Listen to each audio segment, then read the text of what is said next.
All right, good morning, everyone. Welcome to Hot Topics with Don Lemon. I'm so glad that you could join us this morning. I hope you had your coffee. We're a little bit late because we were working on trying to get some information for you, waiting to see if Sean Diddy Combs' attorneys would appear today, and it appears that they have appeared today. And so we're going to hear from them in just moments. You're going to hear what they had to say. Sean Diddy Combs' attorney outside today in Manhattan, speaking to reporters. I'm going to get that to you in a little bit, but let me just tell you what happened, just so you know.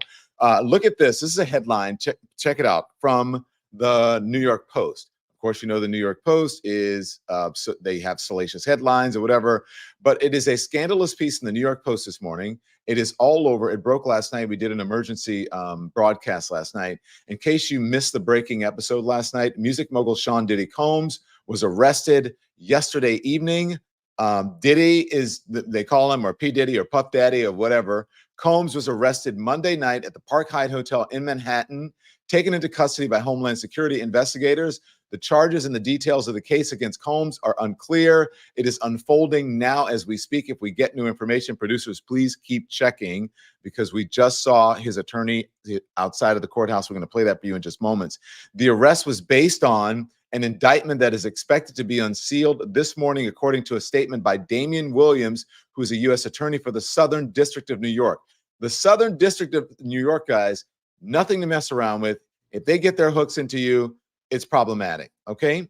So the Homeland Security led this investigative arm of the Department of Homeland Security, is responsible for investigating transnational crime and threats, including human trafficking, terrorism, drug smuggling, and other organized criminal activity. So as we understand, he has been in New York City since last week. According to his attorney is Mark Agnifilo. Negotiations for his surrender had been ongoing, and a grand jury had voted to indict him on Monday, okay? So his attorney released a statement last night saying that he was disappointed with the decision to pursue this, and he believed that it was unjust prosecution of Mr. Combs by the U.S. Attorney's Office. Mark Agnifilo, here we go, outside of the Manhattan courthouse just moments ago here in Manhattan. No, it's not planned. Certainly, it's not planned by us. I mean, he came here to surrender at a time agreeable to the U.S. Attorney's Office, and then they arrested him last night. I spent the evening with him. I was with him until about 1 o'clock. His spirits are good. He's confident. He is dealing with this head on, the way he's dealt with every challenge in his life, and he's not guilty. He's innocent of these charges. We know what the charges are going to be. Without seeing the indictment, it's going to be racketeering, it's going to be sex trafficking, it's going to be things along those lines. This is what we've been expecting since the searches in March. He, to his great credit, he voluntarily came to New York. Not a lot of defendants do that. He came to New York to basically engage the court system and start the case, and it'll start today. And he's going to plead not guilty, obviously. He's going to fight this with all of his energy and all of his might and the full confidence of his lawyers. And I expect a long battle with a good result for Mr. Combs. Do you think he'll be released? I'm going to fight like hell to get him released, and he should be released with all that he's done and coming here voluntarily. And guys, I'm going to cut it short because I have to go in. All right? So thank you all very much. Okay, so that was just moments ago outside the Manhattan DA's office, outside the courthouse. He said he was going in to try to deal with this with his client, as you heard. So they are in the process right now of trying to figure out what is next. So, he has to go in front of the judge. There's got to be a presentment, as we talked to attorneys about last night. And then there has to be an arraignment. And then they'll figure out that he's going to be processed like anybody else. We'll see a mugshot soon. He'll be fingerprinted. I'm not sure if he was handcuffed, but that is the latest on Diddy. This drama has been playing out for months. Some would say for years. But we found out about it, remember? Well, we didn't find out about it. We first got wind that something big was happening because folks had been talking about this all along, and there had been cases that were filed, but they sort of went nowhere, basically not in the media a lot, did not get a lot of media attention. And then Cassie Ventura filed a civil claim in California, and then I believe it was in California, filed a civil claim against Sean Diddy Combs. And then within 24 hours or so afterwards, they settled. and she got millions of dollars. Now, people are saying at this point she left some money on the table because they believe with everything that's coming down for Diddy, that she could have gotten more money and that she, in fact, deserved more money. So you heard him saying, even though this indictment is sealed in Manhattan and the charges have not been released, his attorney, Mark Agnifilo, saying, we know what the charges are going to be. They're going to be racketeering and conspiracy, RICO charges, and there's going to be sex trafficking charges. And he said he's going to fight it to the full extent. He said, talked about Diddy's innocence, and then, went on to discuss how he's going to fight for his client. Now, let me tell you what he said last night. It's basically pretty much the same as what he said. He said he voluntarily relocated to New York last week. He said he had been cooperating with the investigation that led to the indictment. His team maintains his innocence. He says he has nothing to hide. Again, this is according to his attorney. Now, earlier, Combs became the target of a months-long sex trafficking probe led by Homeland Security Investigators Agency, and which led to dramatic searches of the musician's Los Angeles and Miami homes in March. Now, here's the thing. They're focusing on this investigation is larger than it has been believed. They're focusing on sex trafficking, money laundering, and illegal drugs. Now, that is according to reports. Since November, Combs has been hit by 10 lawsuits, 9 directly accusing him of sexual assault. And as previously been reported by CNN, several of those accusers have met with federal investigators for questioning as part of the wide-ranging probe. Now, CNN reported in May that federal investigators were preparing to bring accusers of Combs before the federal grand jury for testimony, a significant escalation in the government's investigation that signaled the Justice Department was moving toward potentially seeking an indictment for the rapper and businessman.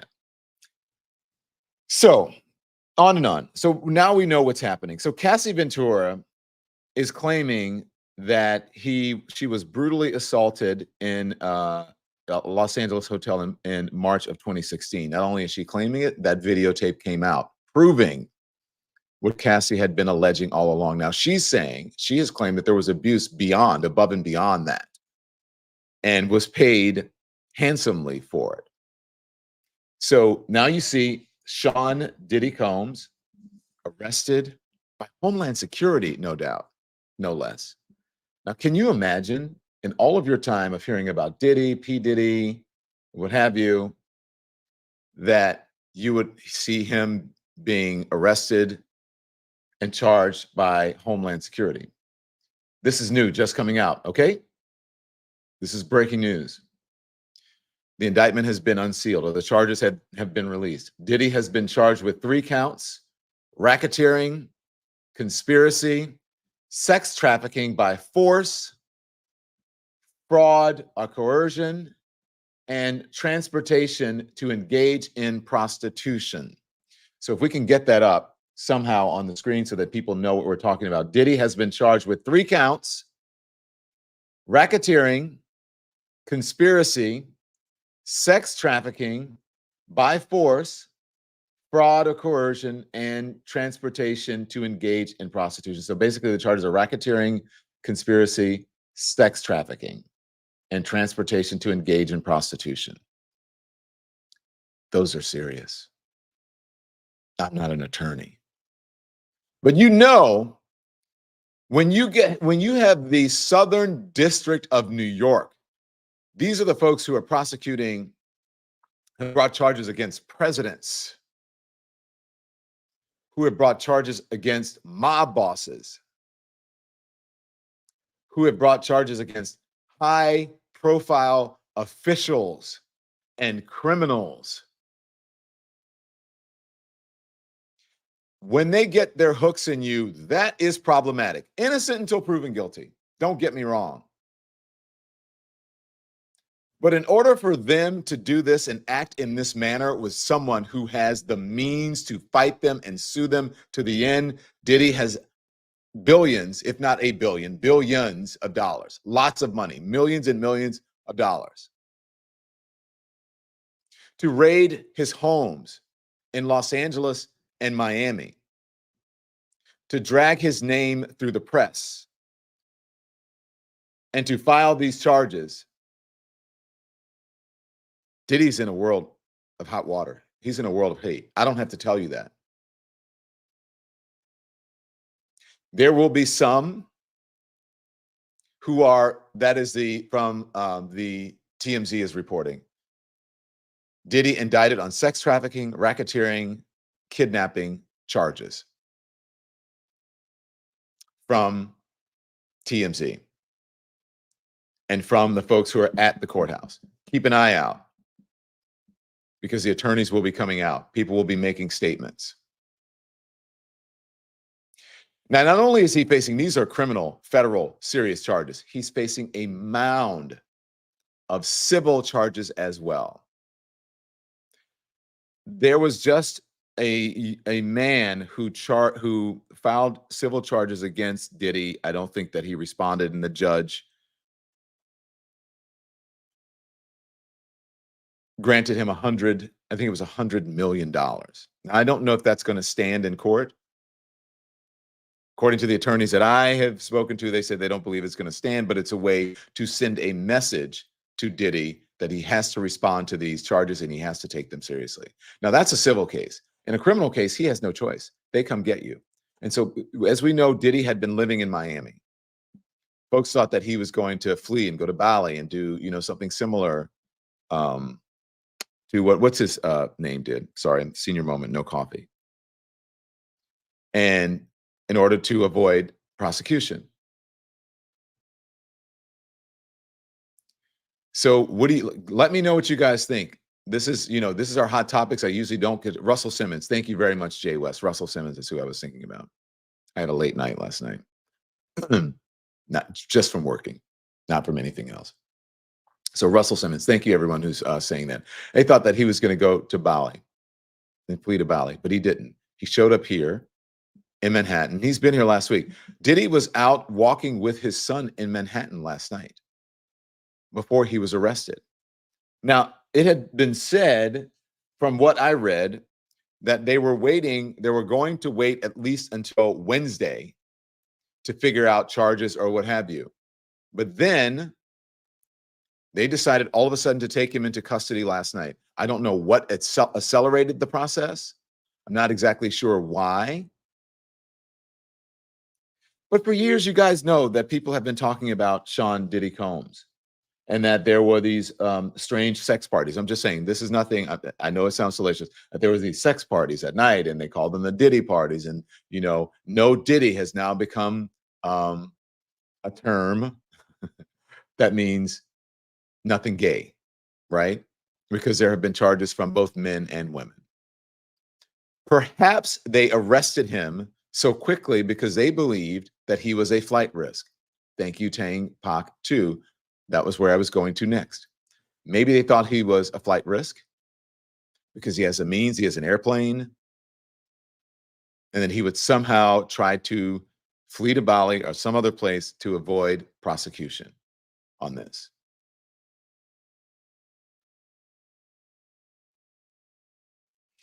There are people who have talked about this, yes. Jamie Foxx and others, Winky Campbell, have talked about these parties, but it's gone way beyond that. I don't know if you guys remember when I interviewed Cassie Ventura, her former makeup artist, who said that she witnessed one of those beatings. At least it was behind doors and she could hear it. She said that Cassie came out bruised and battered. She ended up taking her to the doctor to be treated for her wounds.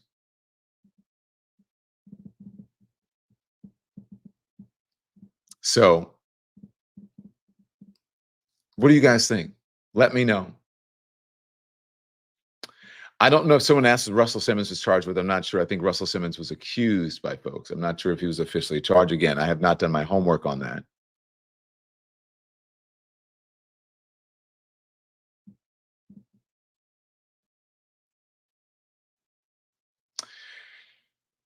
Motown Mini says the trigger was he is out being photographed with the family like he is Teflon Don. I'm sure that was PR. I'm sure prosecutors probably did not like it. I'm wondering if his attorneys have come out of court to discuss things. The latest information, a criminal indictment in a sex trafficking, racketeering, kidnapping case, and a grand jury indicted him. That is according now to official documents. He's been charged with 3 counts: racketeering, conspiracy, sex trafficking by force, fraud or coercion, and transportation to engage in prostitution. According to the indictment, more details coming in. According to the indictment from 2008 to the present, members of the Combs Enterprise, they are calling it, allegedly engaged in sex trafficking, forced labor, interstate transportation for purposes of prostitution. Oh my gosh.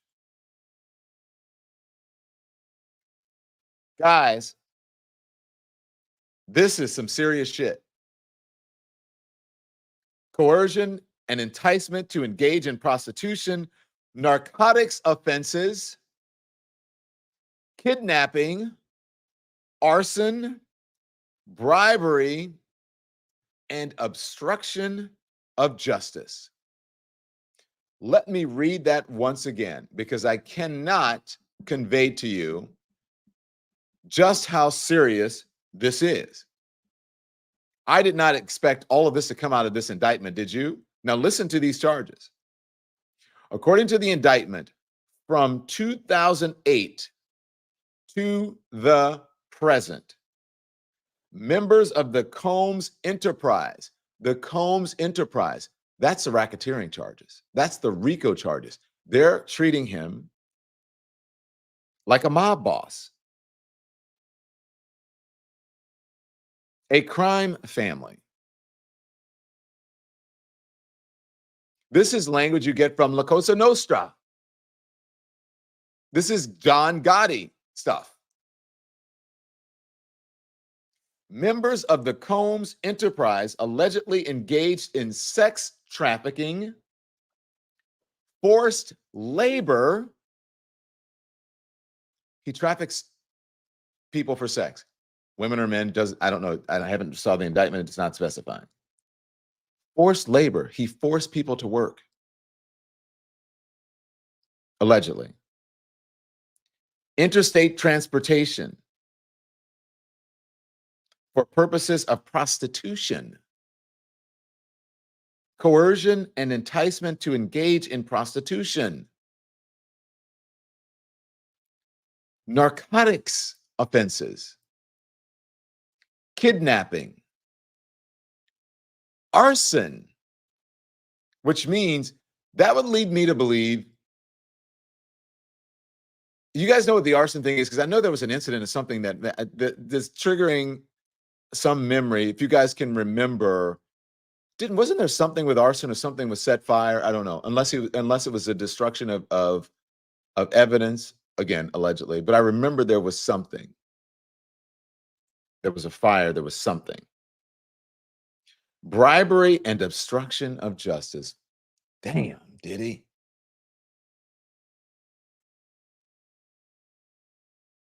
Wow. He allegedly blew up Kid Cudi's car while he was said to be dating Cassie.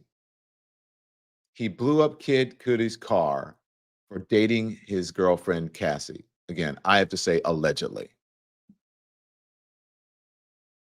It says its activities affected interstate and foreign commerce. Summer Virgo 81, as they say, what's done in darkness will come to light. But damn, I agree with you.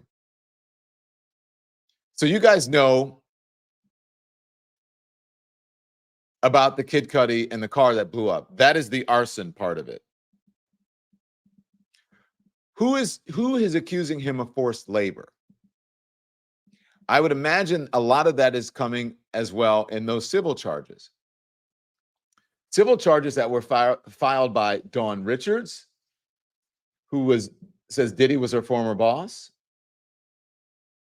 that he abused her, that he abused Cassie Ventura, and that he abused Kim Porter. And then there is Sean Richards, or Dawn Richards, whose complaint of or civil charges as well. Now, people are saying, Lisa G is saying, if his last name was Trump, it would be all good. I don't know about that. The Southern District of New York, the courts in New York are going after Donald Trump as well, but he's still out and he's running for president. I stopped reading about the indictment, says Dave S., when I read the part of freak offs. Disgusting. Where are Trump's RICO charges? Okay. Everyone wants to compare and contrast. That's fair if you want to do that. According to the indictment, the purpose of the Combs enterprise, again, that language, Combs enterprise, was to operate a global business in the media, entertainment, and lifestyle industries. The purpose also includes preserving Diddy's power and fulfilling his personal desires, especially, now get this, in relation to his sexual gratification, including through the exploitation of women. I'm going to read that again. Including through the exploitation of women and the use of commercial sex workers. Damn, Diddy. What do you guys think? Innocent until proven guilty. Let me know what you think in the comments. Sick and Twisted said Sonia Z. Again, we don't know. Jamie says, the whole thing is a freaking mess. I don't know how I'll listen to bad boy music with his ad libs again. It's shameful. Thoroughly disgusted, says Cassandra. The indictment mentions the now famous freak-offs parties, plural, calling them elaborate and produced sex performances that Combs arranged, directed, masturbated during, and often electronically recorded. Now you know what they were looking for in Diddy's homes. Now you know what they were looking for in Diddy's homes. Thank you, Belly B, for your generous support to independent media. I appreciate it. That's how we stay on the air and we get to be independent and we get to say what we want and there are no corporate overlords. So thank you for your contribution. I appreciate your support. Please hit the thumbs up. It affects the algorithm. More people get to see us and more people can become, to get our independent content and will become part of the Lemon Nation. So make sure you hit the thumbs up. Thank you, everyone. Now we know what they were looking for in Diddy's homes. There are narcotics mentioned here, electronically recorded. Us old school people call that videotape. Let's go to the videotape. It's all digital now.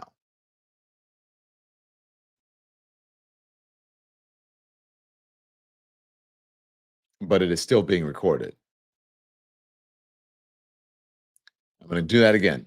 The indictment mentions the now famous freak-off parties, calling them elaborate and produced sex performances that Combs arranged, directed, masturbated during, and often electronically recorded. It goes on to read, the indictment alleges Combs lured women into his orbit under the pretense of a romantic relationship and then used force, threats of force, and coercion to cause victims to engage in extended sex acts with male commercial sex workers.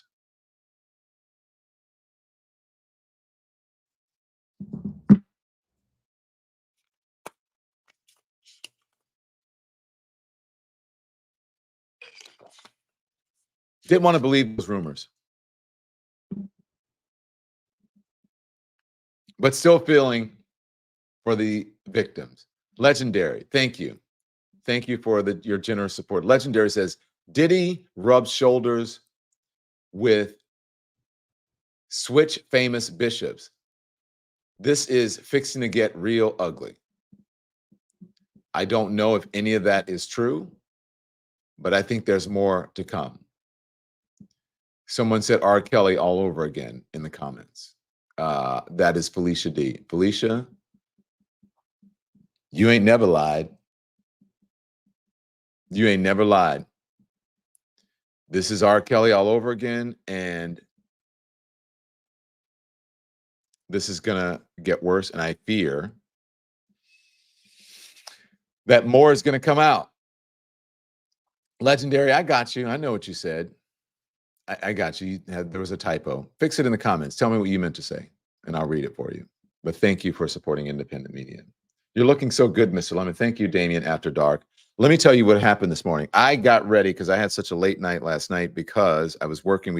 Go check out our emergency broadcast last night. It was really good. Thank you guys for tuning in. We were on past midnight. So we had the emergency broadcast, and I told the producers, we're up late. If you guys want to do the show from home, you don't have to come into the studio. Nobody responded. I thought they were cool with coming to the studio. I went to the studio, and my team said, look for me, as my grandma would say. When it said, and I was trying to find that whatever, I lost my wallet. My wallet said, look for me, because I couldn't find it. I could not find my team, so I had to double back, and that's why I came on a little bit late. So that's what's happening. I'm going to continue to read from this indictment and read what was said. Thank you, Felicia, for supporting independent media. I appreciate it. You guys are really great with that. It means a lot. So thank you so much. Let's see. Let me make sure that I get your name properly here. Felicia D. Thank you, Felicia D. I appreciate it. Okay. So there are others. People have talked about other music moguls and big names. I'm not going to say that because I don't know, and I don't want to, sully anyone or slander anyone, because I don't think that, I'm not sure, right? We want to be careful here. Chantel Jones says they need to look at his mother because she's not innocent either. I don't know. Again, I don't want to sully anyone. I would pay for a membership to cut the commercial, says Winky Campbell. Winky, let's think about that. We may have to do that. If you guys pay, because we get our revenue that helps keep us on the air from revenue share, right? This isn't like a giant profit-making thing. Thank you, Jay West. I appreciate that. So if you guys want to pay for memberships and get rid of the ads, we can certainly do that. We'll see if that can sustain us, because then we can really talk about what we want to talk about. I mean, really. Diddy Combs' net worth is $1 billion. The FBI looking at everyone except for Trump, says Rodney Theok. Diddy or didn't he do it? Come on, Dave L. All right. This is serious stuff. Now, I know there are going to be a lot of people here who have accused Diddy. And a lot of people are going to be happy about this, but this is going to roll through the courts. You heard his attorney saying this is going to take a long time. Adjusted Fate says, those Diddy tapes would probably make the devil blush. I agree with you. Now, here's the interesting thing. Thank you, Anonymous Nobody. Appreciate it. Those that came to his parties must be nervous. That's what Anonymous says. Yes. Simi, thank you, Simi. Wow, very generous. Thank you. Thank you for covering this so well for us. Not only can we cover it well, we can cover it for a long time. It's just not.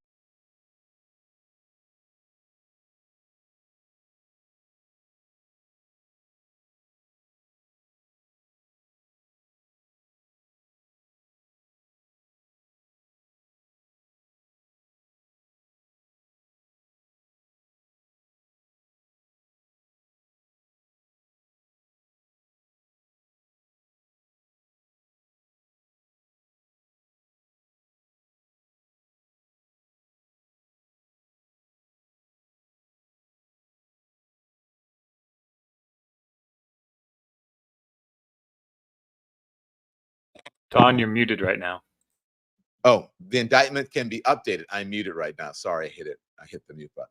So BK Bedside BK says Read the indictment, also read most of the civil suits against Sean Combs. The indictment was not as rich as what I've read and heard. They can update that. They can update that. So thank you. I know it was muted for a minute. This button is so sensitive, and I do that every time. I'm not sure how long that I was. No audio. No audio. We got it. So I want to hear from you guys. So thank you again for your generous donations. And if you guys would like us to just go to subscription base, we could do that. If we could support, if that can support the channel, we'll see if we can do it. So I appreciate it. So let me continue to read this, okay?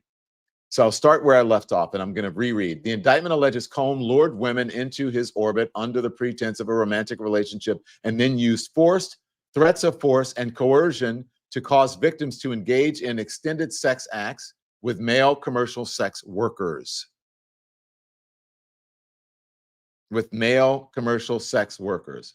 After the freak-offs, Combs and the victims typically received IV fluids to recover from the physical exertion and drug use. Motown, Mimi, you're the best. Thank you. Appreciate it. Thanks for supporting independent media. The indictment does not include details on kidnapping allegations other than they occurred in California, as did the arson and the bribery. Oh my God, it's getting worse, says Leslie G. Lattimore. Yes, you're right. Brianna Jones, thank you so much. Brianna says, thank you, Don. And Brianna, I appreciate it. Thank you. I don't like to ask people for donations, but I appreciate it when you're generous, and I will give you a shout out. And you guys know how this works. We don't have a giant corporation of trustees and board, whatever, and a big company behind us. It's just us. It's just us folks. It's just our family, the Lemon Nation here. Okay? If we can find some of the video producers of that tape in the hotel of the beating, I would love to play some of it to talk about how this case came about. Okay, let me know when you have it.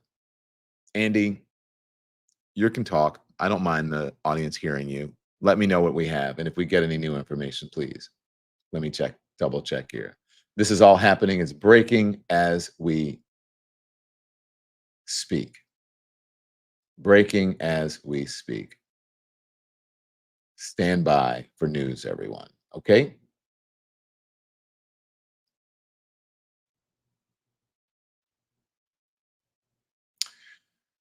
So, let's see what we have here. If you can get me some of the home raid and some of the video, Andy, let me know when you have it, and then we can discuss, because there's lots to talk about. This is all breaking as we speak, and I'm going through it by myself. No earpiece for folks to talk to me in my ear and say, we got this, Don, go to this, because this is just me doing my thing. Okay? So I'm going to read more from the indictment because it gets even more salacious. All right? Sorry, Don, fixed income viewer here, says Lynette C. Lynette, thank you. I still appreciate it. I love you. I told you, no subscription, Don. Times are tough for the majority of Americans. Come on, guys. I got you. I got you. I got you. Okay? So it's me. I'm just talking. It's just me here. You guys can talk to me. Tell me how you feel. Tell me how you really feel, and I'll respond. Okay, so after these freak-offs, it says that Combs and the victims typically received IV fluids to recover from the physical exertion and the drug use. Damn, they must have been getting it. You need an IV to recover? I've had some hangovers. But boy, oh boy, Christina says, I'll pay, Don, thank you. So those who can pay, pay. We'll figure that out. And those who can't, then we'll figure out what to do. Maybe those who pay will get some extra content, but we'll work it out. Okay, let's see. I'm getting notes from my folks here. Okay. Okay. The indictment does not include detail. Wait, hold on. Let's think about this, y'all. I know that some people do it, like if they go out and, they have a bit of a hangover and they want to be able to go to work. They want to be able to do something, whatever. They get these IV treatments or whatever. But I mean, this has been going on since 2008. Have y'all ever gone out and you partied so hard and been to a freak off and that you needed to recover and you needed IV fluids? Dolly, thank you. It's sad. Kids are affected by this situation. Yes, they are. The indictment does not include details on the kidnapping. Thank you, Corey Strickland, as well. The indictment does not include details on the kidnapping allegations other than they occurred in California, as did the arson and bribery. Now, wow, what examples is he giving to his kids, says Anna. Go ahead, Andy. What's up? I have the home raid and the hotel video. Thank you. Andy has the home raid and the hotel video. Stand by, Andy, and I'll tell you when to play it. Let me just read a little bit more of this. All right. The indictment does not include details on the kidnapping allegations other than they occurred in California, as did the arson and bribery. So let's talk about something else that occurred in California, and that is the home raid. One in California, one in Miami. Here's the home raid in California. This information from, we were actually the first ones here with about 30 different law enforcement vehicles at least. There are 3 Bearcats on scene here. This just all unfolded, Sandra, I would say less than 10 minutes ago. We got here even before the crime scene tape came up. So we're just down the hill. If you look up this street where Tony is right now to the right, you'll see one of those Bearcats and law enforcement. And on the other side of those bushes, basically, is that home that is registered to Bad Boy Films, which is part of Bad Boy Entertainment. And the home in particular is registered not only to Bad Boy Films, but to one of P. Diddy's daughters. They are heavily armed, and they've been very tactful, would probably be the best word to use, as they made entry into this home this afternoon. We actually watched them as they made their way through one of these side gates, and as soon as they got inside the home, one of the first things they did was made their way into this garage that you see is open right there. Now, they did take a couple people into custody. We witnessed that. Now, are they under arrest? Are they just being asked about what they know? That I can't answer, but I can tell you there's 3 people right there that were taken into custody, were inside that home at the time of the raid. We did see a bunch of investigators going in, making the raid in there and clearing that as well. So okay. All right. So then that's from Fox 11 in California. You don't want to more than 1:30 because we don't want to be flagged for it. But again, that is the video. So listen, guys, you heard Andy. Let's make Andy put his camera on if he talks, because Andy's like, I'm not TV ready. Well, Andy, we're digital. No one cares. It's elimination. They love you. Okay. Mike G, thank you. Don, you should get the soundbite from Gus Johnson yelling the Don for your show. That would be dope. Thank you. Thank you for that, Mike G. You guys are on it today. You're really engaging in this. Renee Nelson, thank you. Renee says, it looks like the comeuppance is becoming a reality. Just here to support you, Mr. Don. Thank you, Renee Nelson. I appreciate your support. Give a big thumbs up and a heart to Renee Nelson. Also, Kim RCR. Kim, very generous of you. Thank you so much. I appreciate it. Thank you for supporting independent media, where we get to do this and we get to hear your comments. So tell me what you are thinking, what you want to hear. So you guys remember when this came out. Now, allegedly, this video was from 2016, earlier this year. CNN released this video. This is what went down in a California hotel, Cassie Ventura. Abuse against music mogul.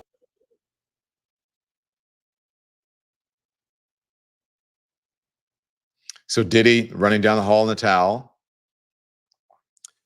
chases after Cassie, who's at the elevator, hits her, knocks her over, and then kicks her, picks up her stuff, and then you will see him kicking her again and then dragging her back to the hotel, all while in a towel. Now, that was the first time that we got to see a video like that, and any evidence that this was happening. Cassandra, thank you. My goodness, that was a very generous donation. You are the best. Thank you, thank you, thank you.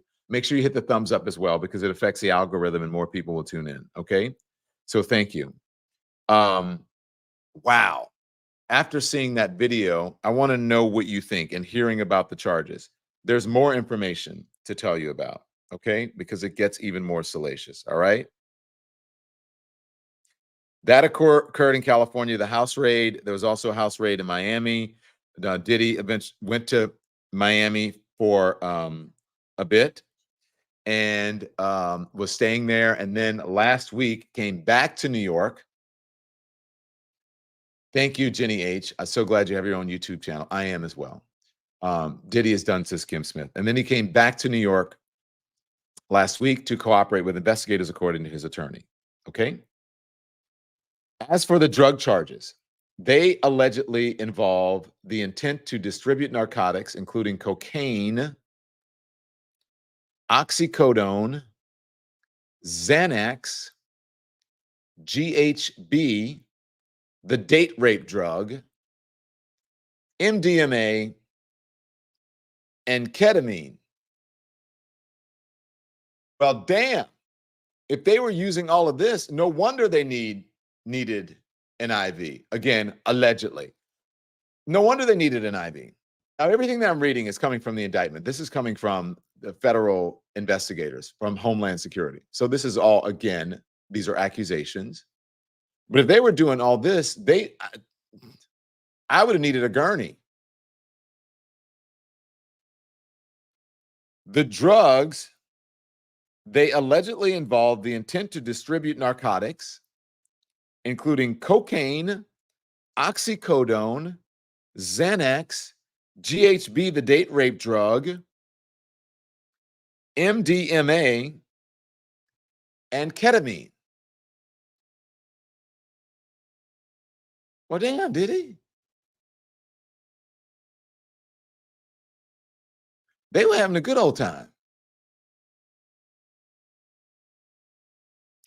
The indictment references what was seized during the raids at Diddy's homes in Beverly Hills in Miami. Okay? So it references, again, I'm telling you, that's why they were raiding those homes, because they were looking, obviously, for that evidence. Pulling apart computers, pulling televisions and wiring out of the wall. You guys saw it. There was some exclusive video or exclusive pictures, producers, if you can find them, of Diddy's home, the inside of his home after the raid. After the raid. Please find that for me. I do remember that. The indictment references what was seized during the raids at Diddy's homes in Beverly Hills and Miami. Various freak-off supplies, including narcotics and more than 1,000 bottles.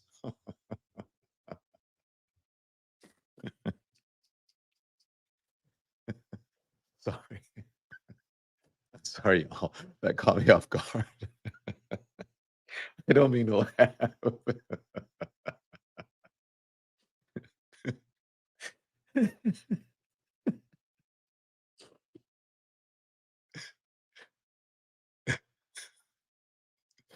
Sorry.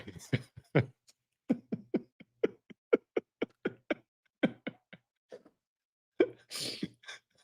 can't even read because I'm tearing up. Including more than 1,000 bottles of baby oil and lubricant. Wow. Wow, Diddy was getting it. Oh my gosh. More than 1,000 bottles of baby oil and lubricant. You're right, Veronica. Ew.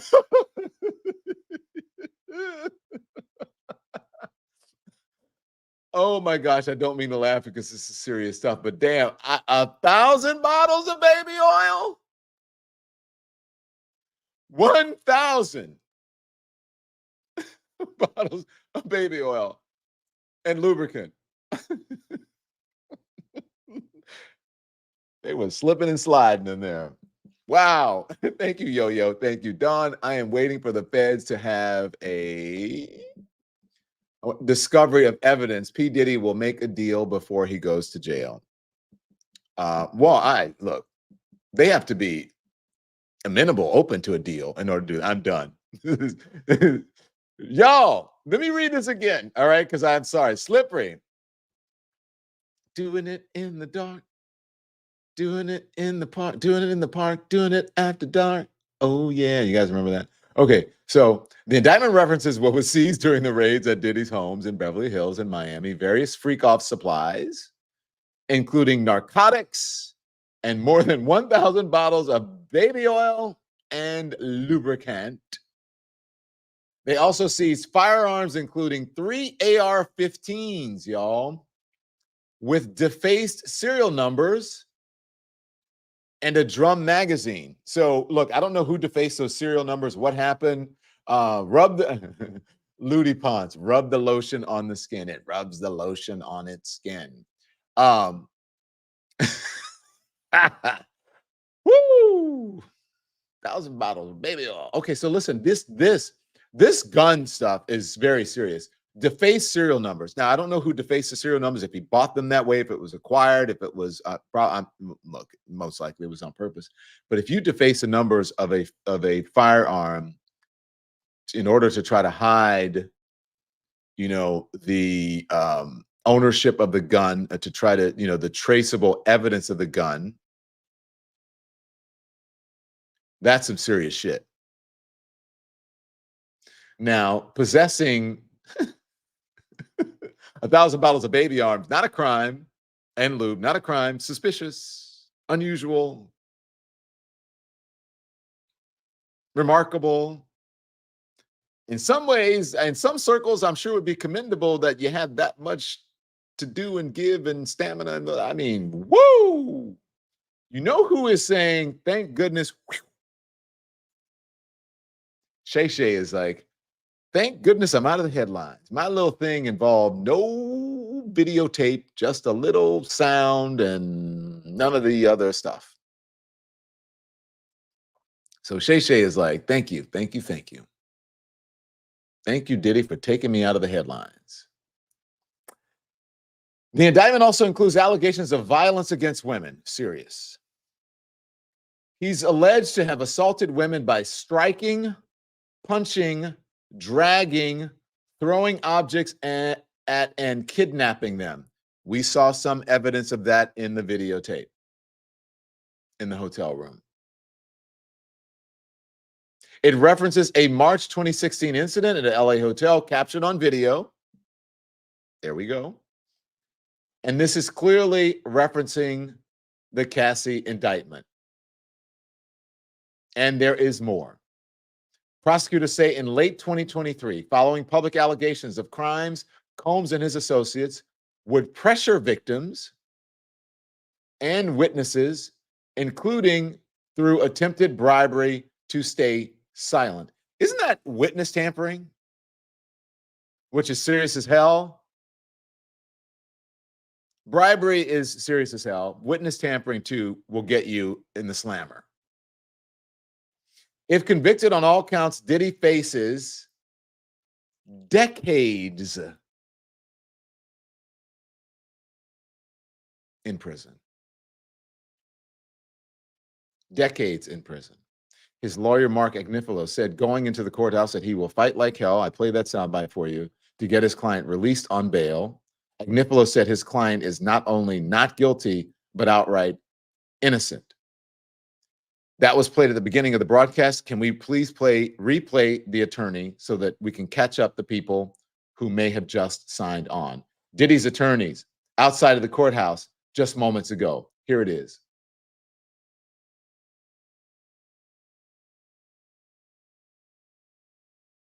No, it's not planned. Certainly, it's not planned by us. I mean, he came here to surrender at a time agreeable to the U.S. Attorney's Office, and then they arrested him last night. I spent the evening with him. I was with him until about 1 o'clock. His spirits are good. He's confident. He is dealing with this head on, the way he's dealt with every challenge in his life, and he's not guilty. He's innocent of these charges. We know what the charges are going to be. Without seeing the indictment, it's going to be racketeering, it's going to be sex trafficking, it's going to be things along those lines. This is what we've been expecting since the searches in March. He, to his great credit, he voluntarily came to New York. Not a lot of defendants do that. He came to New York to basically engage the court system and start the case, and it'll start today. And he's going to plead not guilty, obviously. He's going to fight this with all of his energy and all of his might and the full confidence of his lawyers. And I expect a long battle with a good result for Mr. Combs. Do you think he'll be released? I'm going to fight like hell to get him released, and he should be released with all that he's done and coming here voluntarily. And guys, I'm going to cut it short because I have to go in. All right? So.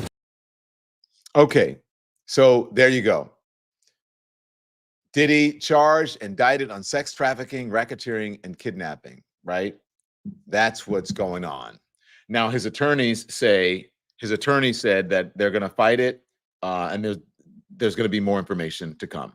Okay. So remember when I said, we just talked about all this stuff, right? All the lube, all the, it was funny, caught me off guard, the baby oil, the videotapes, the narcotics, all of that, right? And I remember when I said that, we saw this video of them pulling his house apart, and the aftermath of it. And now we know what we was looking at. Here's the videotape of that. Watch.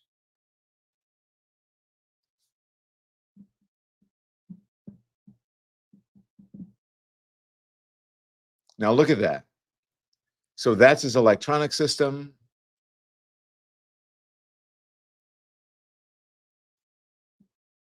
That's all the things that were in his home.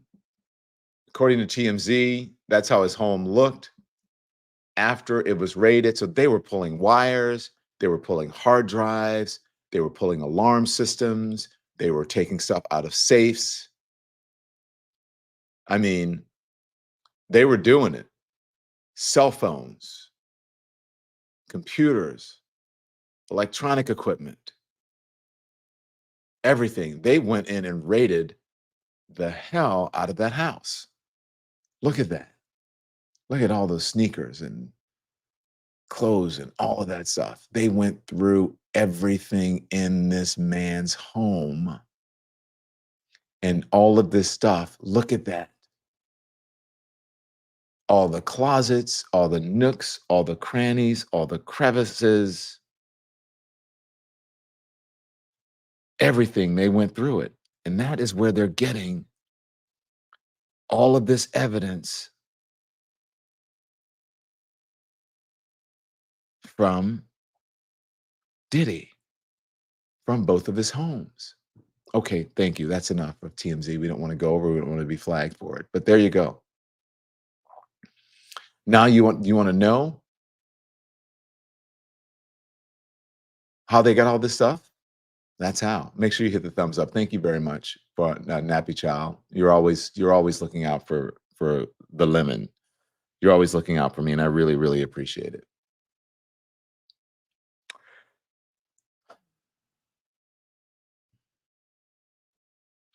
More from the indictment, or more from details here. Diddy is going to appear before a judge this morning where the charges will be read. Where the charges will be read. Now, there is some video down in the TMZ story, if we could get it, of Diddy out last night, walking around, taking pictures with fans outside of the Park Hyatt in Midtown. If we can, let me know if you can get it, so we could show him just moments before. TMZ broke the story that Diddy was arrested on Monday night at the Park Hyatt Hotel in Midtown Manhattan, where he had been staying. Law enforcement sources told TMZ that the arrest was supposed to go down on Tuesday, but something happened to accelerate it. Now, you guys know Aubrey O'Day is, right? Aubrey is a singer and is becoming a very accomplished actress. No, that's something. Sorry, I'm getting Audra Day. Sorry, wrong. Scratch that. Wrong. I'm wrong. Aubrey O'Day had a contentious relationship, nothing to do with Andra Day. Contentious relationship with Diddy during the filming of Making of the Band, tells TMZ, "I never thought I would see this day. We all buried this inside of us in order to be able to keep going. And not just me, but victims you don't even know yet.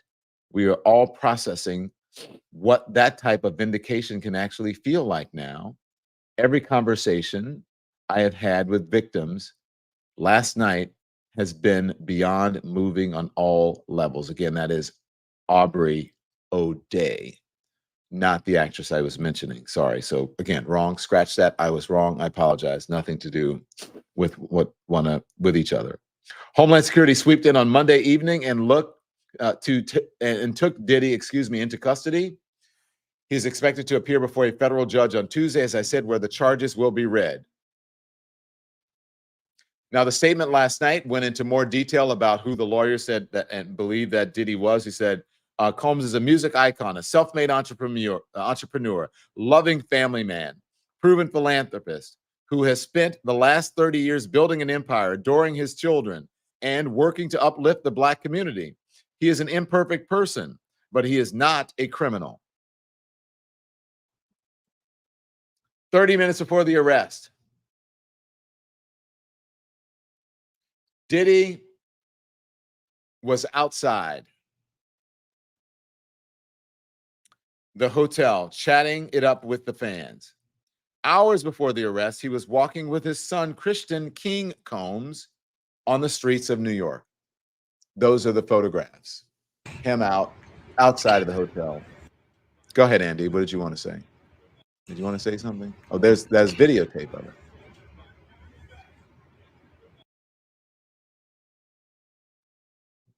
This is just moments before he was arrested.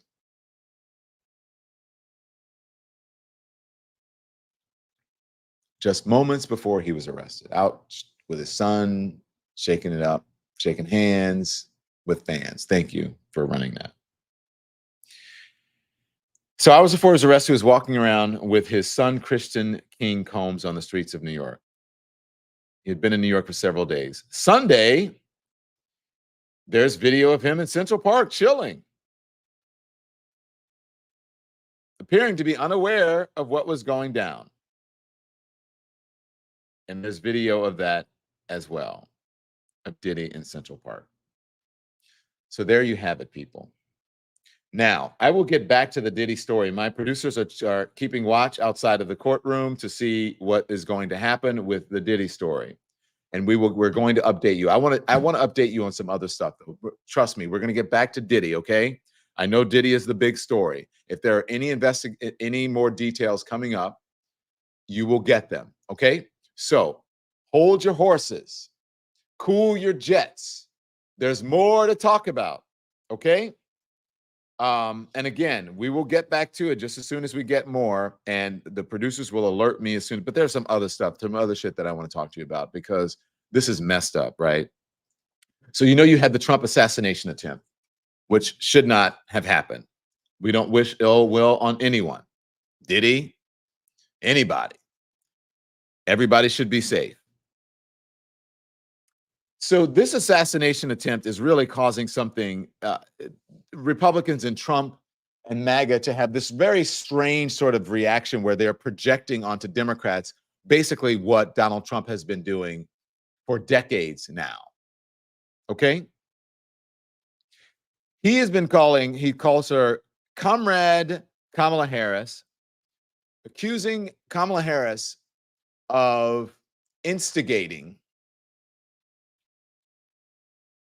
and encouraging people to harm him, including the would-be shooter. Never got a shot off. Comrade Kamala Harris motivated the man who attempted to assassinate Donald Trump over the weekend. That deranged accusation was made yesterday by the former president. Trump is suddenly now taking issue with Democrats who are stating basic facts about his anti-democratic track record with no regard to his long history of extremely violent rhetoric. Morning Joe pointed that out brilliantly this morning. Okay? And we also have some new details about the wannabe assassin. If we have the Morning Joe soundbite talking about the Trump rhetoric and the hypocrisy and the how dare he accuse Democrats when he has a history of the most vile, vitriolic language and statements. Here it is. Is that the loudest voices in this country, and there's no voice louder than the former president's voice, those voices and his voice are heard immediately in the darkest corners of social media, where we don't know what happens.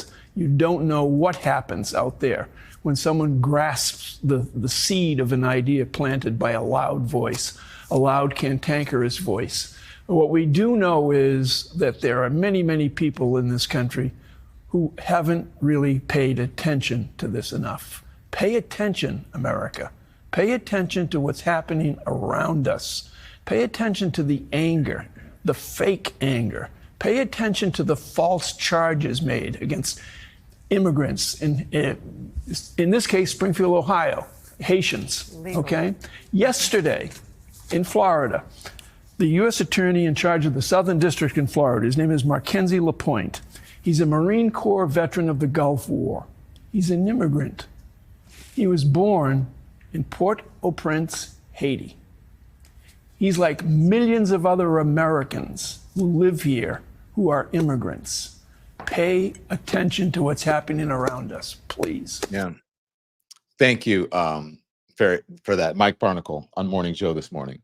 And so, yes, pay attention. Now, listen, people were saying, hey, listen, why isn't Donald Trump being arrested? Why isn't he in jail? Donald Trump was arrested. He was handcuffed. He was arrested. I'm not sure if he was handcuffed, but I know his fingerprints were taken and we got a mugshot in New York.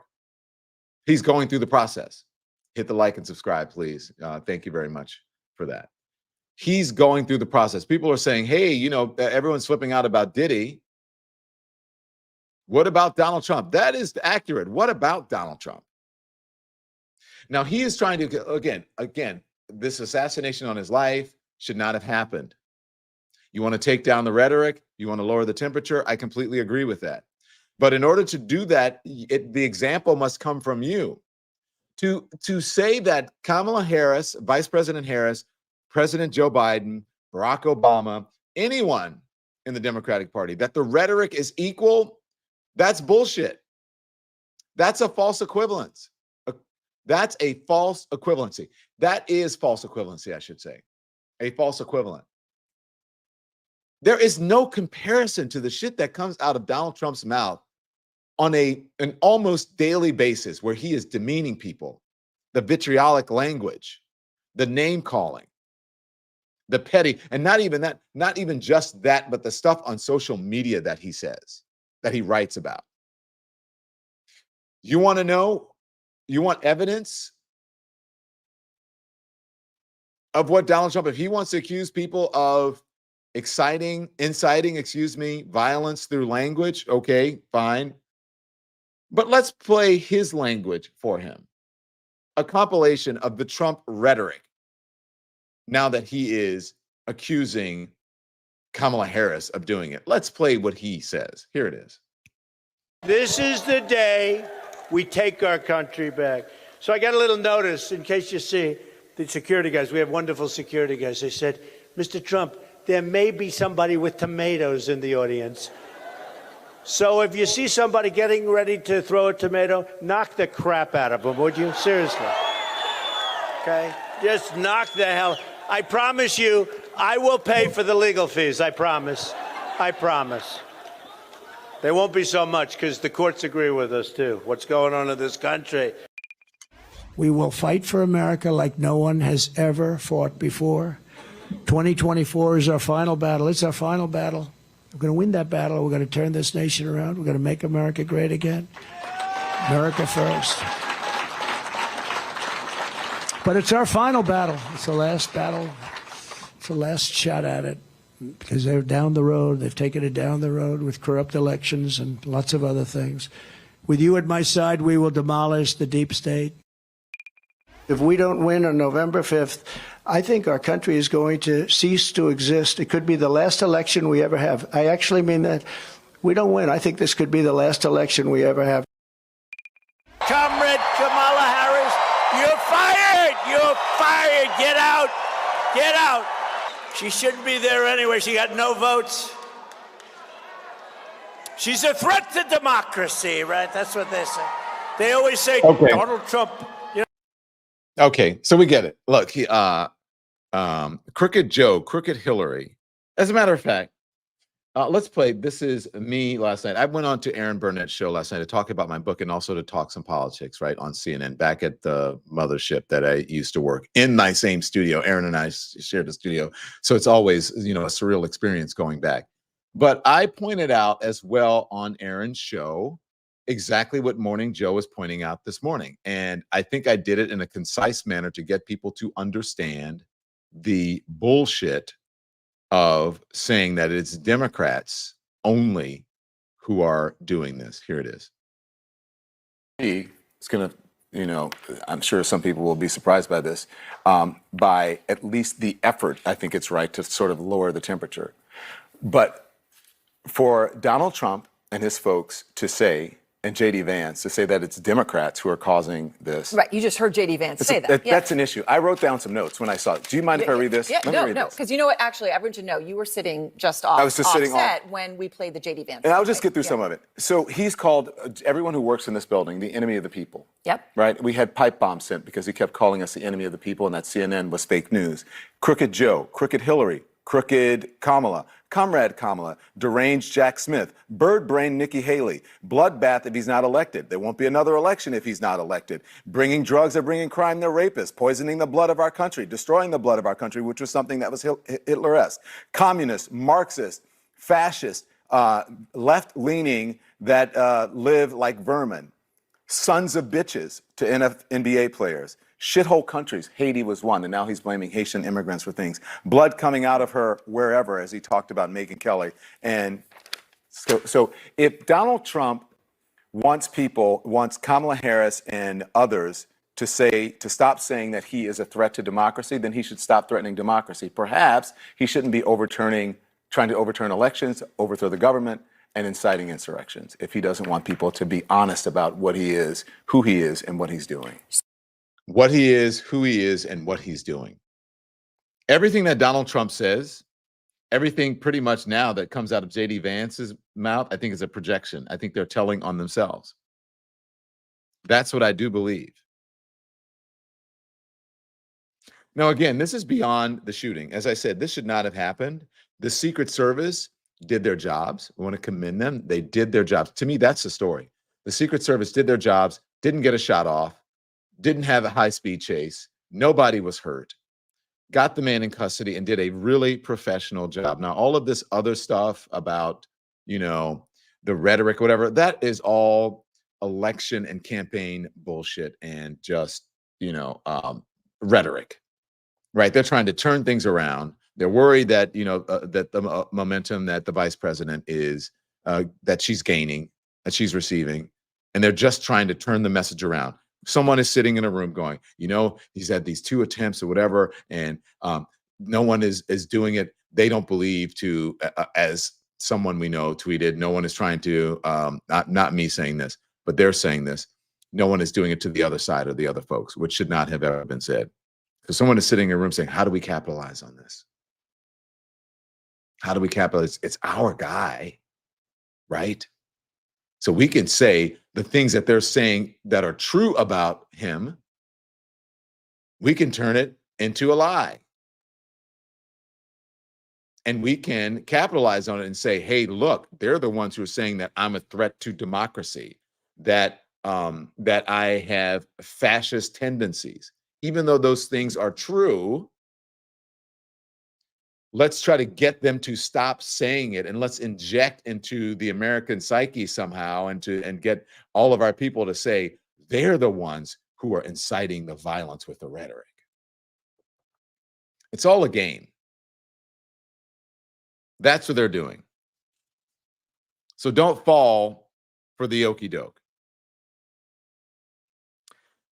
What is shocking to me as well, as you can see the hypocrisy and the BS, is that J.D. Vance is out saying the same thing, talking about, oh my gosh, that they are the ones who are, you know, should tone it down. It's the Democrats, right? It's the Democrats. And listen, you guys should know I'm not a Democrat. Again, I'm not a Republican. I'm an independent. I just call out BS and malarkey, as President Biden says, when I see it. So this is J.D. Vance just recently, all right? So just listen very closely to what he's saying, because they're all from the same talking points, right? It sounds like they got their talking points and they're all going on the shows and they're all getting in front of cameras and microphones or on social media and they're saying it. This is J.D. Vance. I do think that we should take this opportunity to call for a reduction in the ridiculous and inflammatory political rhetoric coming from too many corners of our politics.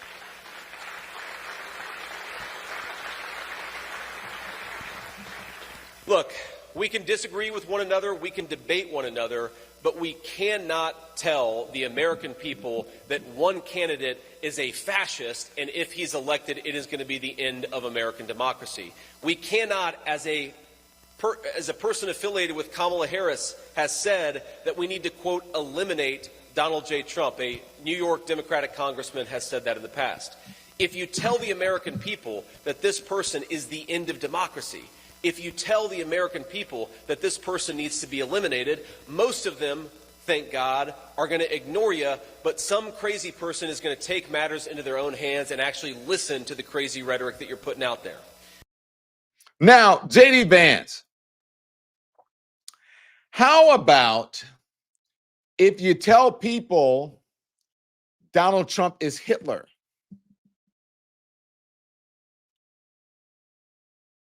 How about if you tell people Donald Trump is Hitler? If you compare him to one of the worst people in American history, if you compare him to the person who is responsible for killing many, many millions of Jews, what if you compare him to that person, to Hitler? I wonder what JD Vance would think of that. Well, I ask because JD Vance said that himself. That's not Don Lemon saying that. That is JD Vance who said that. JD Vance, and I quote, during the 2016 presidential election, Vance wrote to a friend that he goes, quote, back and forth between thinking Donald Trump is a cynical a-hole like Nixon, who wouldn't be that bad and might even prove useful, or that he is America's Hitler. JD Vance, come off of it, man.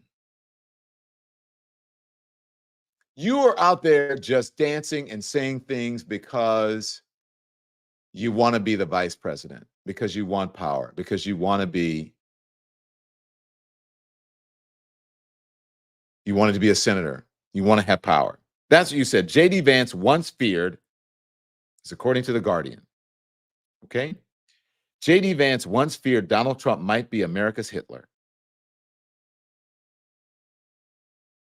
Last Saturday, the Ohio senator claimed Democrats calling Trump an authoritarian fascist who must be stopped at all costs caused the assassination attempt the former president survived.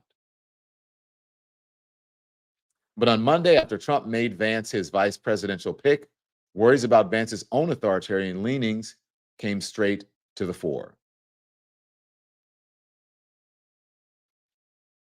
So Vance even compared Donald Trump to Hitler. Now, what kind of language and rhetoric is that, JD Vance? Do you denounce your prior language? Do you think that your prior language may have had something to do with attempts or threats on Donald Trump? I'm just asking because you said it.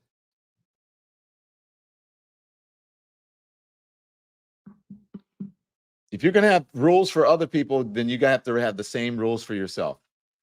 JD Vance and Donald Trump and all the Republicans who are out there saying that this is caused by Joe Biden or Barack Obama or Kamala Harris or whoever, you know you're lying. Or perhaps you don't hear. It's what I call predatory listening, selective hearing. Because obviously your ears close up when Donald Trump says all the crazy shit that he says. Okay? Before I get out of here, I just want to, there are two things that I want to do. One is that I want to, actually, there's one thing that I want to do. I want to go to this pastor since my book is about religion, since I went on last night, or it's about faith, and to talk about faith and God and what's good, I'm going to leave you guys with something that's been on the internet that I've been watching for a couple of days. And I said, should I show this to my audience or should I not? This exposes to me the evangelical hypocrisy, some of the Christian hypocrisy, some of the people who claim to be Christians, people who claim to be patriots and good citizens. When if you actually study the text, you read the Bible, you read any of the Torah, and you read any of the books, and they tell you how you're supposed to help your fellow man and treat your fellow man. So this is a pastor talking about the white evangelical church, how it's become morally bankrupt. Please pay close attention. Sound up, everyone. Listen. I just have some questions. Just some questions. When did speaking up for the poor become a euphemism for socialism or Marxism? I have a question. When did empathy for immigrants become anti-American? Another question. When did compassion for those dying in Gaza or the dispossessed in the West Bank become anti-Semitic or anti-American? I have another question. When did banning black books, or any books for that matter, become a new way to show patriotism, especially if you live in Florida? I have a question. When did lying about an election become a new way to gather support to run for a position? Let me say it this way. How come white folks can riot at the Capitol, destroy property, attack the police, create an insurrection, but Colin Kaepernick taking a knee just drives everybody crazy? I just have to ask some questions. The man lost his job, and it's called anti-American. How is it a convicted felon, a perpetrator of sexual assault, and a serial liar is the nominee for the presidency of the United States? I'm just asking a question. These things are different. Why do white evangelicals vote for a candidate with deeply questionable faith and moral character? I just have some questions. What is it? What is it? Why are we so quick to ban books but not assault weapons? I'm just raising some questions. Why is it we vote to privatize prisons for profit, but we can't vote to raise a teacher's salary? I just have questions. Why is it we spend almost $1 billion in this city to respond to crime, but can't get an ordinance passed in Chicago to invest in the prevention of crime? Why is it? Why? I would submit to you today that what is called the white evangelical church has become morally bankrupt. The space for the elevation of Jesus has become a tuning fork to harmonize slogans that echo the Confederacy. Where's a lie? That is a very brave pastor and a pastor who speaks the truth. Everything that is supposed to be godlike, everything that is supposed to help our fellow citizens, that is supposed to help us become better people,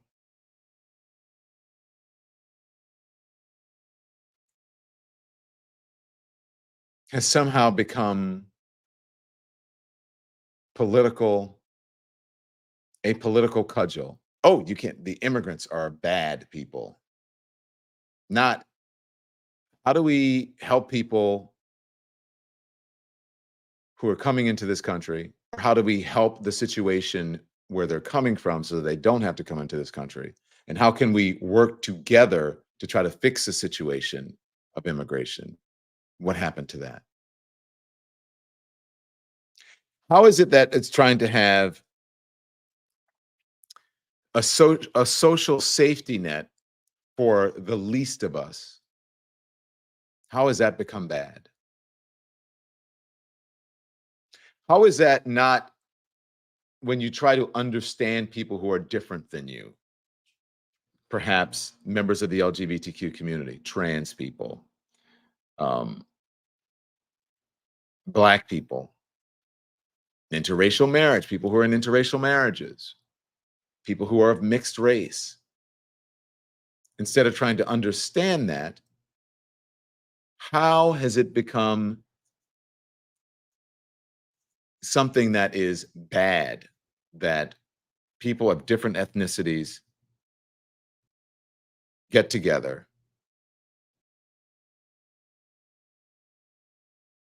form families, and then the political right makes fun of them because they said, oh, well, they're Indian. Oh, no, I didn't know she was Black. How is it all those things that people who go to church on Sunday or to go to whatever house of worship on whatever day, and then before they leave, get a block away, they start demonizing and otherizing other people who are not like them? How does that happen? How does religion get injected into our politics so often? How does that happen? When there's supposed to be a separation of church and state, why are we creating laws around religious beliefs? How do people leave their house of worship? And even in the house of worship, because in the house of worship, it's usually the most segregated place in America. You can go to any house of worship on Sunday or whenever people worship, and it's only people who look like them, obviously who have the same faith. It's the most segregated places in America. How is that possible? Why did we leave England for religious freedom? So that and not having a monarchy, so we could worship who we want and we didn't have to worship, and the state and the church would not be intertwined. How does that happen? Why are we doing that? That's really the main reason I wrote the book, is because of that. How does that happen?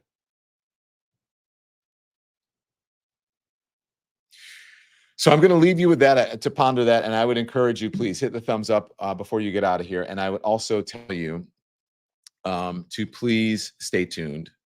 Make sure you hit the thumbs up, and please buy the book, because then you'll understand what I'm talking about. Everything that pastor just talked about. Do you have any questions about presentment? That's what I said. Okay, so listen, we're going live now. This is the Diddy hearing. Everybody just tuning in, breaking news.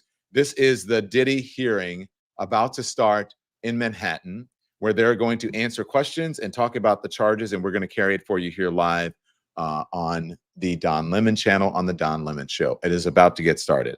So let's all just sort of sit in and get prepared to watch this, okay? So breaking news now, Sean Diddy Combs has been arrested, has been charged. Let me get the exact charges here.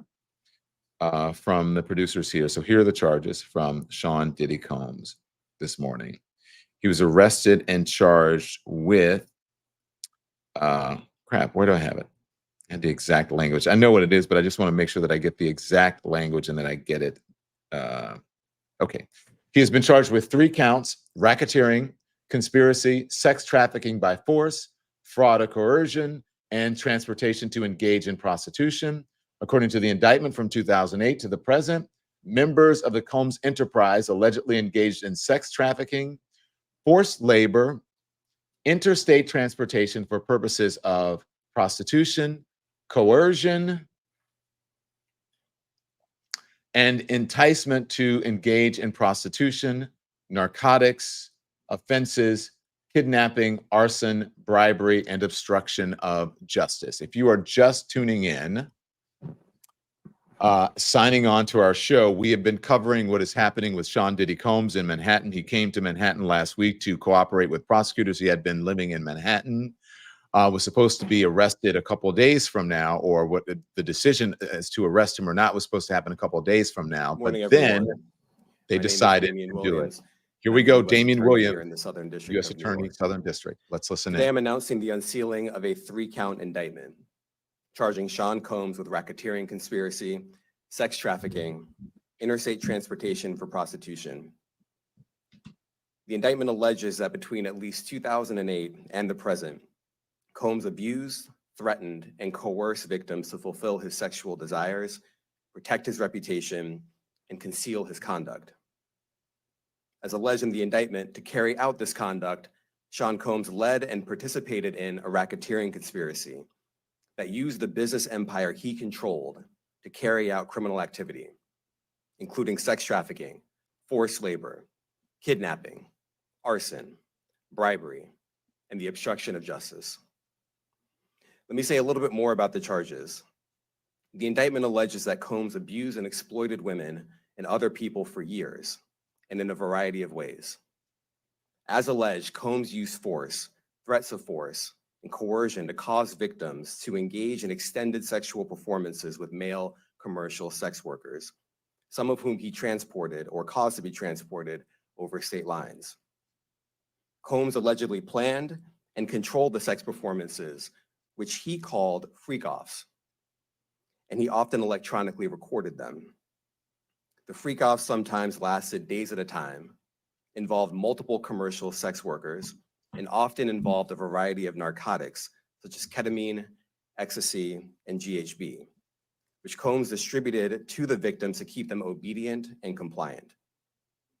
As alleged, when Combs didn't get his way, he was violent, and he subjected victims to physical, emotional, and verbal abuse so that they would participate in the freak-offs, and that Combs hit, kicked, threw objects at, and dragged victims, at times by their hair.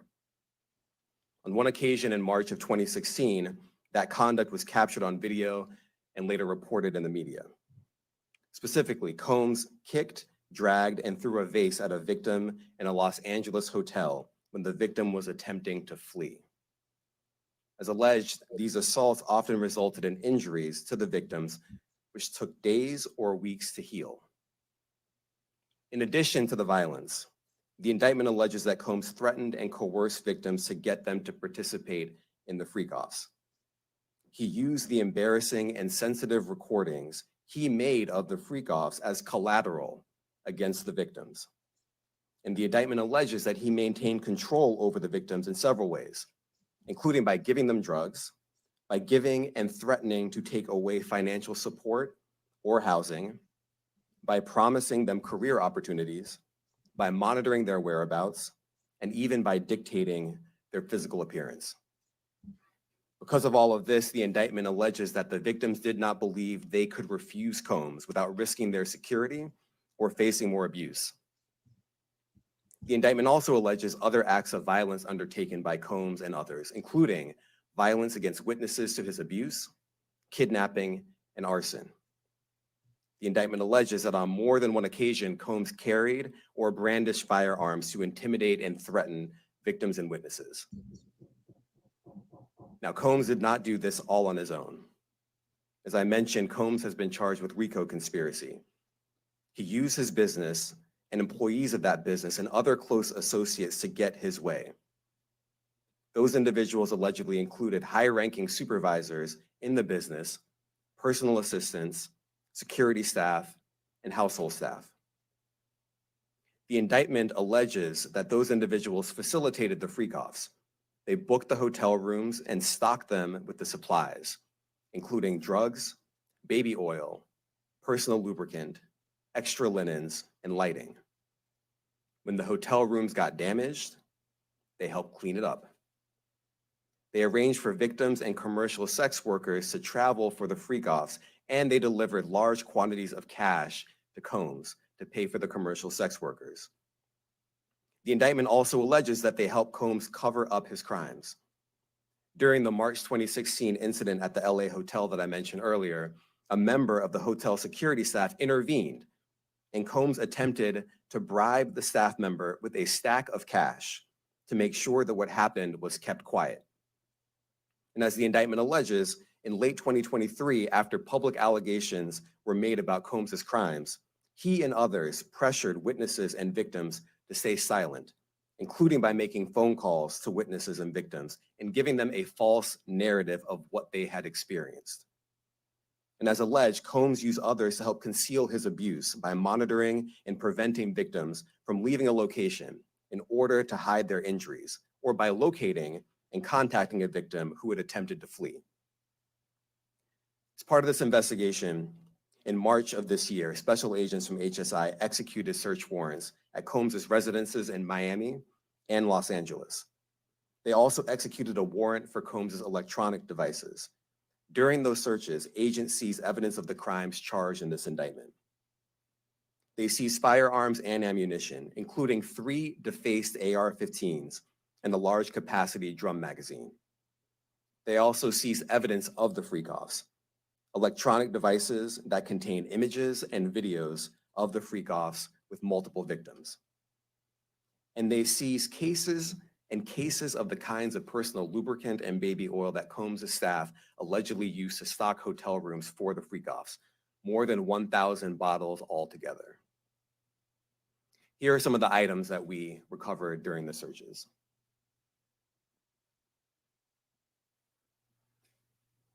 As you can see here, this is a drum magazine, large capacity, and it contains, I believe, 59 rounds. I mentioned as well, we recovered 3 AR-15s. This is a close-up shot of one of the AR-15s, and you can see right here, the serial number has been thoroughly defaced. Another picture of more ammunition and parts of 2 AR-15s right there. Now, I want to be clear about 2 things. First, this office is determined to investigate and prosecute anyone who engages in sex trafficking, no matter how powerful or wealthy or famous you may be.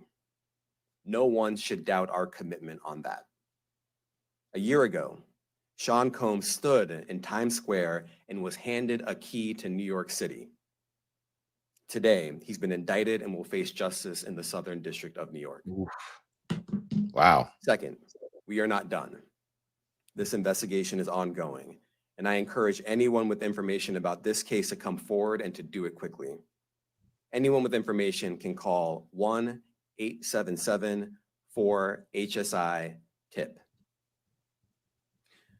I want to express my deep appreciation for the victims and witnesses who have used their voices and helped bring this criminal conduct to light.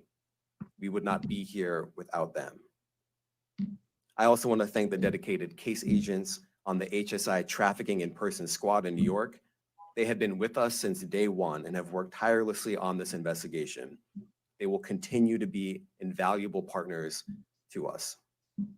I also want to thank the incredible agents and analysts from SCNY who have also provided tremendous assistance on this case. I'm deeply grateful for their continued work. And finally, I want to thank the outstanding career prosecutors from SCNY who are handling this case. Meredith Foster, Emily Johnson, Chrissy Slavic, Madison Smeisler, and Mitzi Steiner, and their supervisors, Jamie Backleapter and Jacqueline Kelly. They are members of the Civil Rights Unit in our criminal division. We created the Civil Rights Unit when I became U.S. Attorney. I'm deeply proud of their work on this and so many other cases. I'll now take some questions. Aaron Katursky, ABC. Damian, thanks. The indictment describes aggressive, open, violent, hedonistic abuse that you say was recurrent and widely known. Why did it take law enforcement so long to intervene? How many women were victimized by Sean Combs, and how many others were involved? Look, our investigation is ongoing. We are committed to bringing justice to everyone who's been victimized by the defendant. I can't tell you why it took so long. I think the better focus is on the fact that we are here today. And we are committed to making sure that justice is done. Next question. Thank you. Julia Ainsley, NBC. Thank you for doing this. You said we are not done and that Combs did not do this alone. Do you foresee that there could be other charges related to this case? I'm not taking anything off the table. Wow. Brad Fisher, Newsday. That's why What's they're the asking difference for between the phone number. sex trafficking and promoting travel for the purpose of prostitution? Well, there are different crimes with different elements. I don't think we should get into the nitty gritty of the legal discussion right now, but the sex trafficking, we believe, they're all serious offenses, but the sex trafficking conduct carries some significant penalties, and we are gratified that we were able to bring that charge. One more coercive than the other? I'm not going to be able to get into that, but you can look it up, and yes, sex trafficking, especially when it involves coercion or force, is a very serious crime, and it carries significant penalties. Good afternoon, Darla Miles, ABC7 New York. Thank you for this press conference and for the details. 2 questions. In context of this indictment and the information that was presented to the grand jury, are you able to clarify the number of victims? It's mentioned plural in the indictment, but can you specify the number of victims just for this particular indictment? And secondly, can you provide details about the alleged arson? Unfortunately, I'm not able to provide either. The number of victims, you are correct. We are intentional in saying multiple. The details of the arson incident are limited to what we have in the indictment and also the detention letter that we filed, which contains more details than the indictment does at various points, but we don't have anything more beyond that. Next question. Lynn Tran, CNN. Are any of his accomplices or associates under investigation? And additionally, could he face any more charges? So the investigation is ongoing. That means both as to him and to anyone else who we believe committed the crime with him. Next question. Juliet Papa. Hi, good morning from 1010 Wins. Any indication that some of the women or victims here were imprisoned in his residences, and did he have locations where he kept them, and they were not allowed to leave? And also, he's indicted here, although there were searches and raids in LA, Miami. Why in New York? Well, I'm biased. I'm the U.S. Attorney in the Southern District of New York. I think that we have an outstanding track record of bringing some of the most impactful, sprawling, complex, difficult sex trafficking, human trafficking, labor trafficking, you name it. The Southern District of New York can do it, and so we're very proud of that. And so the scope and complexity of this investigation isn't something that we ran from. It's something that we embrace, and we will continue to do that. As to your question about whether he imprisoned anyone, all I can say is that, I mentioned this March 2016 incident where something was caught on video where a victim was attempting to flee, and there was violence that was associated with it. That was at a hotel. Matthew Lee, Inner City Press. Thanks a lot. Does your office intend to seek remand, or are you reaching a bail package? And if you're willing, how would you contrast this with the R. Kelly case in EDNY in terms of the elements? Thanks. So we will be seeking detention. We have filed a letter laying out our reasoning for seeking pretrial detention. I'm not going to be able to expand beyond what's in the letter, but it contains all of the reasoning, and it contains the law as well. There is a presumption of detention in a case like this, and we think that's warranted. John Anise, New York Daily News. Thank you.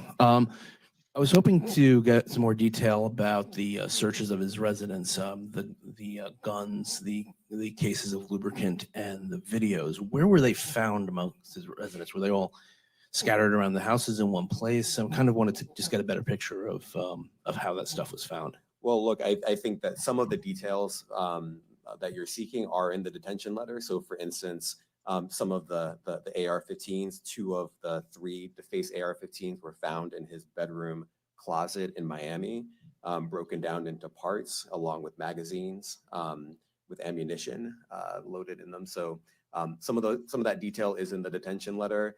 Beyond that, I'm not going to be able to get into where other items were stored. Ben Kochman, Post. Hey, thanks for doing this. Your office was the office that had been prosecuting Jeffrey Epstein before he died in custody. I have not read your detention memo yet. It's the first thing I'm going to do after this ends. But does the memo address, or is your office concerned with Combs's safety in custody, given what happened with Epstein? So we are concerned with anyone's safety whenever they are detained prior to trial. It's part of our obligations to keep people safe as well.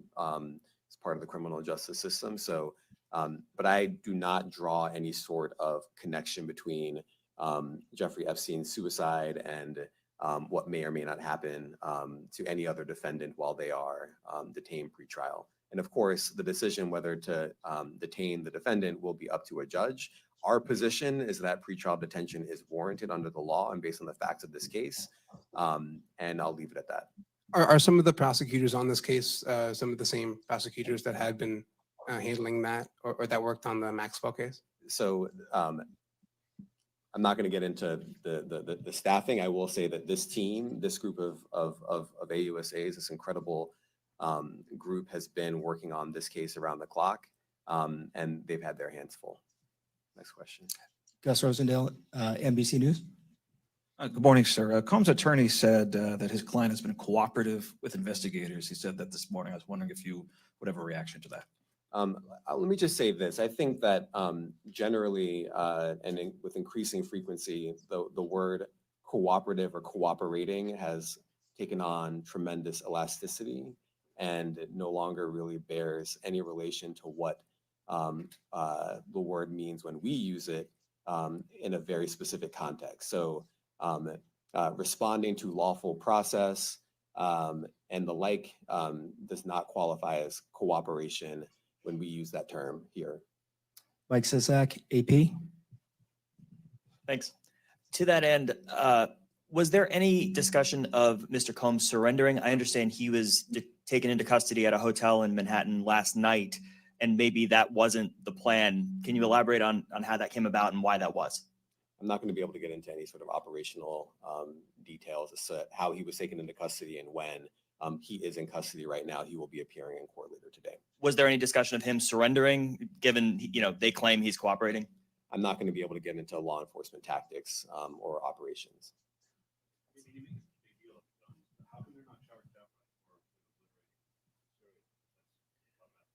Well, I can't get into the charging decision. It is very meaningful to us that weapons were possessed, as we allege in the indictment.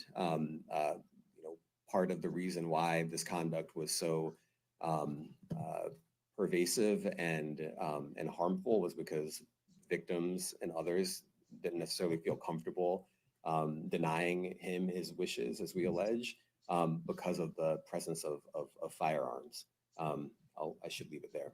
Thanks. Last question, Jacob Shamison. Jacob Shamsian, Business Insider. Thank you. Given that he's the sole defendant in this case and that you allege he's part of a conspiracy that involves members of his companies, do you anticipate a superseding indictment that bring allegations against other members of his companies or other co-conspirators as well? I can't take anything off the table. Anything is possible. Our investigation is very active and ongoing. And I think a lot of you who cover this office know that when we say such things, that developments are certainly foreseeable, but I cannot predict them sitting here today. All right. Thank you, everyone. Right. Wow. That just happened to coincide with the show that we were doing this morning as we were talking about Diddy. And then we got off for a minute and talked a little bit about politics. And then this press briefing happened. with the Southern District of New York. Damian Williams is the U.S. Attorney for the Southern District of New York, announcing all the charges that we discussed this morning, right? We went through them. We told you what was happening, what Diddy was charged with. Now, here's some of the details, right, from these charges. He said that some of these, he called them freak offs, the freak offs that they were talking about. They went on a days at a time. There were multiple sex workers involved again. And there were, again, they said it happened over days. And he said sometimes that they were violent, and that he would use violence in order to sort of coerce people or get them not to talk about it, that he hit and kicked and dragged a victim. And then you saw that in the video with Cassie. This was all brought up during this press conference. Said that he used recording of these freak offs as collateral, recorded the freak offs, and then tried to bribe people into being silent, perhaps getting favors or what have you. Again, this is all alleged by the Southern District of New York, that he recorded and used it as collateral, that there were guns, drugs, that he threatened to take away money and take away housing and take away jobs, and that it was that he was violent and there was some mental coercion as well. He also monitored people's whereabouts. This is some serious shit, if true, right? That he used, as I said, drugs, guns, or whatever, and in order threatened to take people's livelihoods away. That he carried on, that he carried and brandished firearms during some of this. This is a RICO conspiracy case because of all of what is alleged. This is like mob boss shit that I've been telling you about. That he used, oh my gosh, it's drugs, it's, all kinds of things. There were so much things that he was talking about that I couldn't keep track of it. Oh, and that he used other people to assist him in these alleged crimes. He used some of the supervisors, high-ranking supervisors at his company. That he used housekeepers and personal assistants. That they would book travel. They would hire the sex workers. They would pay the sex workers. That he pressured the victims and the witnesses afterwards to try to change the story when he found out that he was being investigated. And they would come up with scenarios to throw investigators off. They found cases and cases of baby oil and lubricants, boxes and cases that they would distribute to wherever these freak-offs would be. They recovered 3 AR-15s that had defaced serial numbers. They found ammunition, an ammunition drum. And then he said, a man who had once been handed the keys to the city is now being indicted and will face justice for his crimes. He offered a number for victims to call, potential victims, that people who he believed may be victims. 1-877, the number 4, HSI tip. 1-877-4 HSI-TIP.